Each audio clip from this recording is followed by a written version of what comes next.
Hello, ഞങ്ങളൊരു Qatar പൂരത്തിന് പോകാം കേട്ടോ. നമുക്ക് നോക്കാം അവിടെ എന്തൊക്കെ ഉണ്ടാവും, എങ്ങനെയൊക്കെയാണെന്ന് നമ്മൾ ആദ്യമായിട്ട് എക്സ്പീരിയൻസ് ചെയ്യാം. നമുക്ക് നോക്കാം എങ്ങനെയാണ്. അങ്ങനെ ഞങ്ങളിവിടെ എത്തിയിട്ടോ. 2 മണിക്ക് തുടങ്ങിയ പ്രോഗ്രാംസ് ആയിരുന്നു കേട്ടോ. പക്ഷേ ഞങ്ങളിവിടെ എത്തിയപ്പോഴേക്കും രാത്രി ഉണ്ടായി. അതുകൊണ്ട് തന്നെ കുറേയൊക്കെ പ്രോഗ്രാംസ് മിസ്സായി. കുറേ ഡാൻസും പാട്ടും നല്ല ഭംഗിയുണ്ടായിരുന്നല്ലോ. ഇവിടെ വന്ന് എക്സ്പീരിയൻസ് ചെയ്യാമെന്ന് പറയുമ്പോൾ തന്നെ വേറൊരു വൈബല്ലേ. പിന്നെ കുട്ടി കുട്ടി സ്റ്റോൾസൊക്കെ ഉണ്ടായിരുന്നു കേട്ടോ. പാട്ടൊക്കെ കേട്ടിട്ട് സച്ചിന് നിൽക്കാൻ പറ്റുന്നുണ്ടായില്ല. അവൻ കുറച്ച് നേരമൊക്കെ ഡാൻസ് കളിച്ച് പിന്നെ ഞങ്ങളുടെ ഒക്കെ കയറി കേട്ടോ.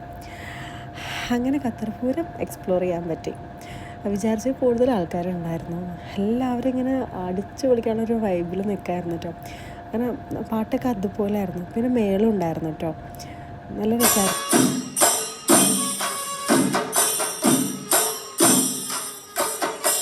അപ്പോൾ അത്രയേ ഉള്ളൂ. Tata bye bye.